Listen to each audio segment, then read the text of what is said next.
Mikey, tapos ang nigilang dish niya for today, kaya naman isasali Tikman nila. na natin. Tikman natin.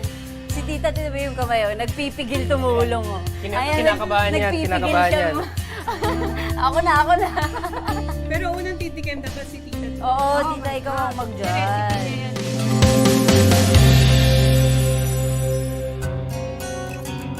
Bango. So, 1 point na po. 1 point. Ang bango. Taste naman po, tingnan natin.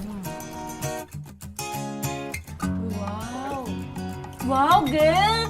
Ate, kanin. Ikakanin ko nga to. Diba? Parang ikakanin ko nga siya. Kakainin mo ba siya usually with rice? Yeah, of course. I-rice mo With siya, rice. no? Yeah, rice talaga. Tinatap nila sa rice. Sarap! Yung pagka-creamy nung gata, tapos, wow, Yes, sarap. nilutuan ko nito mama ko. Hindi bata ko kasi high blood papa ko. Pero ang sarap po. Ang sarap yung flavor nung crab sauce. And the crab ng aligid. Alige, kasama dun sa isda. Ang sarap.